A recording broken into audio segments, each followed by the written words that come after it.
It's been amazing. I will say Japan is one of my favorite countries. I've only ever been here for 30 hours before, so I'm thrilled to spend a bit more time.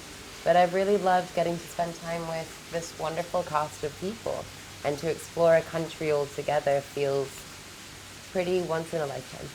I think the highlight for me so far has been the din din. That we had a beautiful dinner.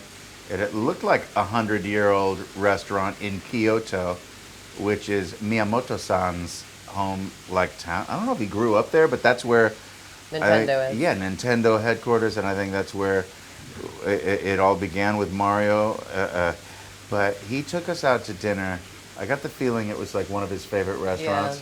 And we got to sit there with the whole cast and Miyamoto-san and our families. And my boys were in heaven because they know everything about Miyamoto and about Nintendo. And they got to ask him questions through a translator. And I just love to see my boys smiling so big and delicious food. Yeah, divine. And they hooked you up with good vegetarian Vegetarian. cuisine.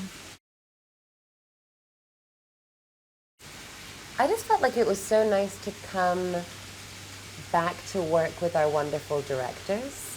At this point, we have such a shorthand with each other that it feels very like a well-oiled machine. And that does offer you more freedom because you kind of get through the maybe more specific way to play something, and then you can kind of go a bit larger with it because you get that really quickly. I agree that the second time was sweeter because we could hit the ground running. The first time it was like we were drilling down a lot to find the character voices, and we didn't have to do that this time. We just cut right to the chase, and we're having a ball right out of the gate. I love that Peach is both a combination of extreme compassion and empathy, whilst also she gets the job done. Any problem, it's right, okay, I hear all of the information, I'm going to apply it now, and I will fix this for you. Do not worry about it. And that kind of capability makes me really happy to portray on screen. Bowser's a blast, and this time around he was really trying to come out of his shell, so to speak. And he became a little more interested in his artistic side and his softer, gentler side, and he wanted to earn the trust of Mario and Luigi.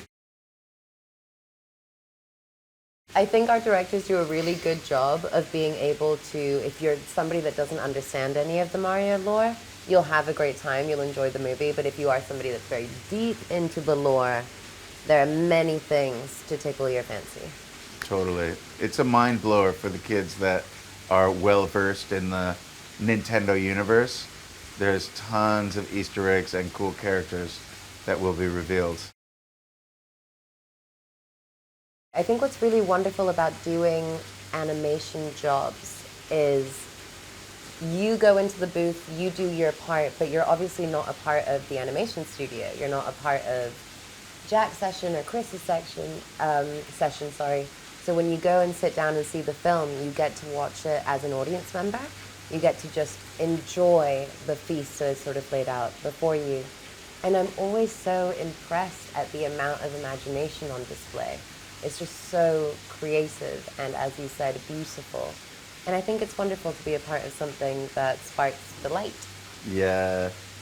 I can't wait to see it with a Japanese audience. Because it too. really is a love letter to Nintendo and the Mario universe. 1,000%. And what better place to unveil it than the birthplace of Nintendo?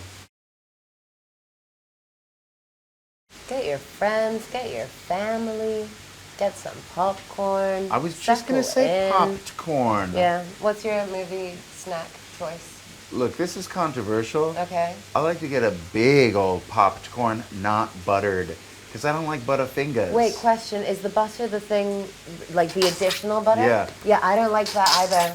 I didn't grow up with that, and it kind of, it blows my mind a little bit, and not in a positive way. Butterfingers. Big popcorn. But here's the real controversial part. I also like to get, oh, I know you don't like these. We talked about this. Raisinets. I like. Okay, so forget about raisinets. But do you Oh. understand the allure of sweet and salty Yes. combo? Okay, so maybe like some M&Ms or I something. get it.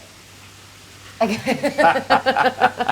I get it. You're Don't want to strictly try popcorn it, and a but Diet Coke. Though. yeah, That's your yeah. safe I'm place. quite simple, but you know, in the UK, you have sweet and salty popcorn, which I think in America is called kettle corn. Do you go for that? But there's a method to the madness, which is you put the salty popcorn on top and the sweet popcorn at the bottom. Because if you flip it over the other way, then you end up with a really dry mouth. Right. So you go salt first. You and got to then pay your eat the dues sweet. to get to that sweetness. Yeah, exactly.